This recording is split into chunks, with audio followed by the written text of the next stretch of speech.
कहते हैं दोस्तों, जितनी बड़ी मेहनत होती है उतनी ही बड़ी सफलता मिलती है। इसीलिए दोस्तों, मेहनत करने से पीछे नहीं हटिए, तभी तो आप सफलता की ओर बढ़िएगा।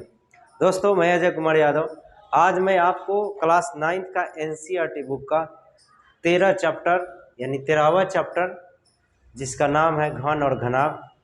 वैसे तो इस चैप्टर में हम लोग को पूरे पृष्ठीय क्षेत्रफल तथा आयतन पढ़ना है, जिसको अंग्रेजी में सरफेस एरिया एंड वॉल्यूम बोलते हैं। इसमें हम लोग को घन, घनाभ, शंकु, गोला, बेलन ये सब पढ़ना है। लेकिन पहला एक्सरसाइज में हम लोग को पढ़ना है घन और घनाभ।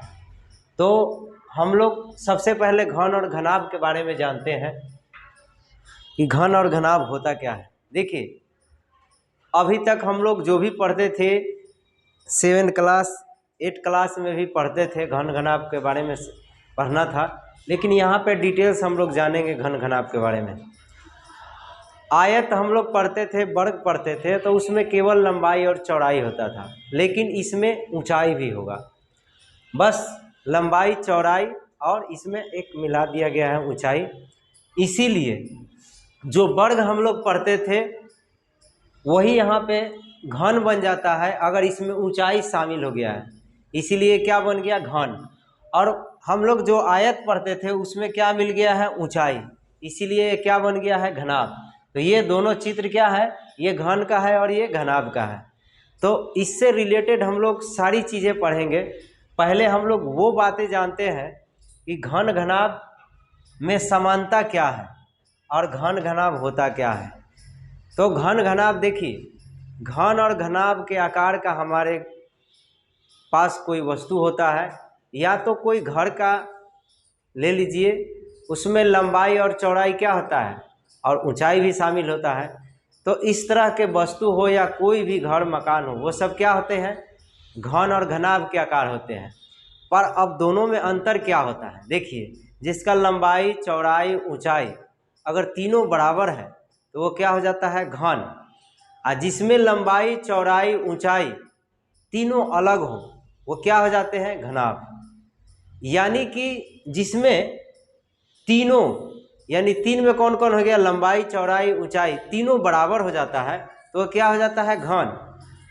और तीनों अलग अलग हो जाता है तो घनाभ तो होता ही है।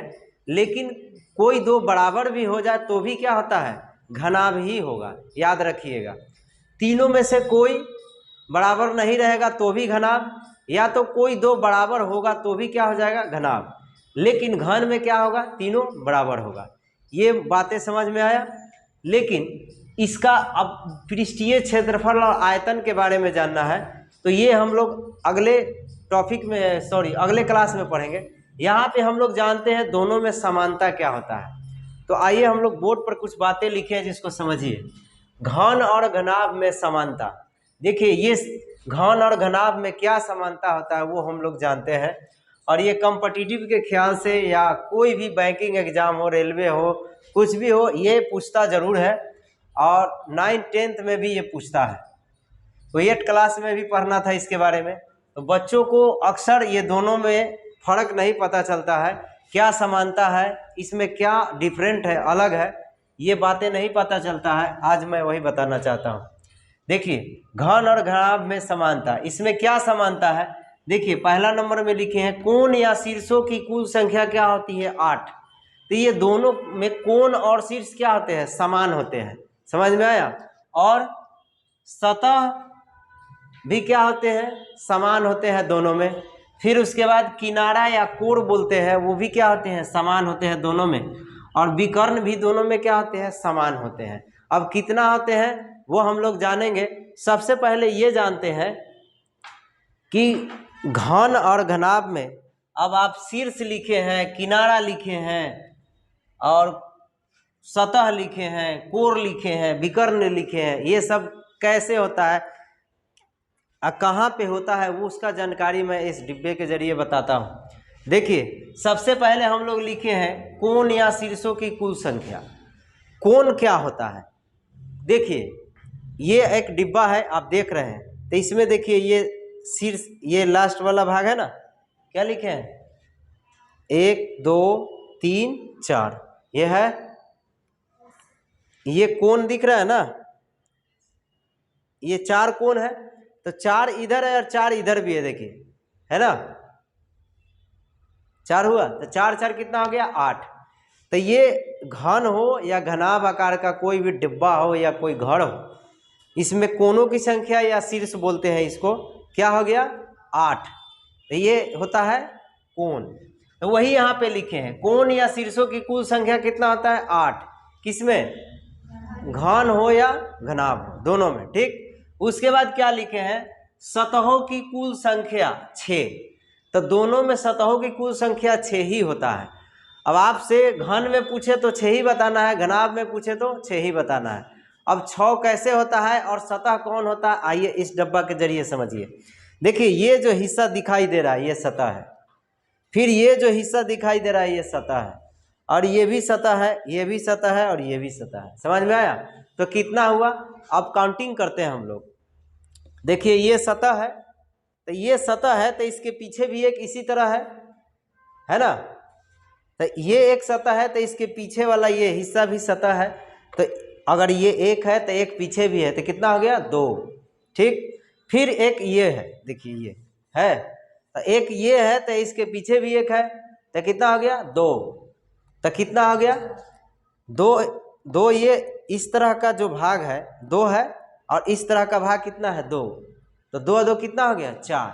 और फिर 2 इधर वाला है ना, अरे एक यहाँ है कि यहाँ है ना, तो कितना हो गया 6। फिर से एक बार काउंट कीजिए, एक इस तरह का हिस्सा कितना है 2, इस तरह का हिस्सा कितना है 2, 4 हुआ, और इस तरह का हिस्सा कितना है 2, तो 4 और 2 कितना हो गया 6 हुआ ना। तो इस तरह से हम लोग का क्या है, सतहों की संख्या कितना हो गया 6।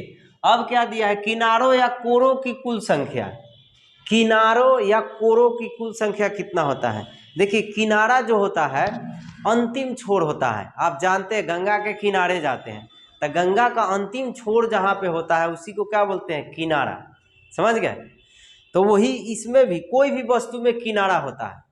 जिस तरह से इस डब्बा में देखिए किनारा है, ये सब जितना दिख रहा है, ये वाला हिस्सा और ये वाला हिस्सा, ये सब हिस्सा, ये वाला हिस्सा, ये सब क्या है, किनारा है, अंतिम छोर है। समझ गए? तो इसी को हम लोग क्या बोलते हैं, किनारा या कोण बोलते हैं। समझ गए? तो कभी कभी घन बनाइएगा, घन से संबंधित सवाल बनाइएगा, तो उसमें किनारा के जगह कोण दे देगा या भुजा दे देगा। समझ गए? तो उसमें भी आपको वही समझना है, किनारा कहे, कोण कहे या भुजा कहे, सब एक ही होता है, ठीक है ना। लेकिन यहाँ पे आपको समझना है कि आपसे पूछेगा कि कितनी संख्याएं होती हैं, तो वो कितना होगा 12 होगा। कैसे होगा, आप इसका काउंटिंग करते हैं। देखिए किनारा एक ये है और एक ये है, एक ये है और एक ये है, कितना हो गया 4। इधर 4 हुआ तो 4 इधर भी होगा, विपरीत तरफ 8 हुआ ना जी। आप फिर इधर आ जाइए, तो ये वाला हिस्सा एक यहाँ और एक यहाँ 2, तो 8 और 2 कितना हो गया 10। 2 इधर भी है, ये वाला हुआ ना, तो 12 हुआ ना। फिर से एक बार 4 हो गया ना, 4 ये हुआ तो 4 उधर होगा 8, और एक ये है तो एक यहाँ भी है 2, और 2 ये है और 2 इधर वाला हुआ ना, 12 हुआ ना। तो ये हो गया किनारों की संख्या, चाहे घन हो या घनाभ हो, कितना होगा 12। अब आता है विकर्णों की कुल संख्या।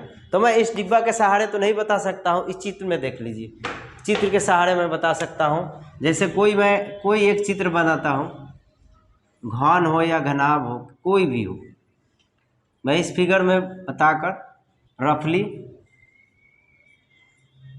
ये फिलहाल तो दिख रहा है घन के जैसा, ठीक है। तो विकर्णों की संख्या यहाँ पे 4 लिखा हुआ। तो देखिए ये जो शीर्ष देख रहे हैं और ये शीर्ष है, इसको इससे मिला देंगे, एक क्या हो जाएगा विकर्ण हो जाएगा, और एक ये वाला और एक ये वाला मिला देते हैं तो क्या हो जाएगा 2 हुआ, और एक ये वाला मिलाएंगे, एक ये वाला मिलाएंगे, कितना हो जाएगा 3 हुआ, और फिर एक ये वाला मिलाएंगे, ये तो मिला ये वाला और ये वाला, तो कितना हो जाएगा 4 हो गया ना। किसी अगर किसी रूम में आप रहते हैं तो उस रूम में भी आप देख सकते हैं कि जो कोण होता है, एक कोण नीचे वाला ले लीजिए और उसके सामने वाला एक ऊपर वाला ले लीजिए, उसको मिला देंगे तो क्या हो जाएगा, एक विकर्ण हो जाएगा। आप फिर उसके नीचे आ जाइए, आप फिर उसके नीचे वाला के ऊपर चले जाइए तो 2 हो गया। आप फिर इधर इधर ऐसे ऐसे, तो एक ऊपर से और एक नीचे से, और फिर जिसके नीचे लेंगे फिर उसके ऊपर लेंगे और ऊपर वाला के क्या लेंगे, नीचे, तो कितना हो जाएगा, 4 हो जाएगा। तो इस तरह से हम लोग विकर्ण काउंटिंग करते हैं। विकर्णों की संख्या घन और घनाभ में कितना होता है, 4। वही आयत और वर्ग की बात करें तो उसमें कितना होता है, 2 होता है। समझ में आया। तो इस तरह से घन और घनाभ में समानता जो था मैं आपको बताया। अब मैं आगे बताऊंगा कि इसमें घन का से संबंधित अगर सवाल आता है, एरिया निकालने के लिए आएगा, क्षेत्रफल, आयतन निकालने के लिए आएगा, विकर्ण निकालने के लिए आएगा, घन हो या घनाभ हो, तो कौन से फॉर्मूला का यूज करेंगे वो फॉर्मूला हम लोग जानेंगे। तब तक के लिए धन्यवाद।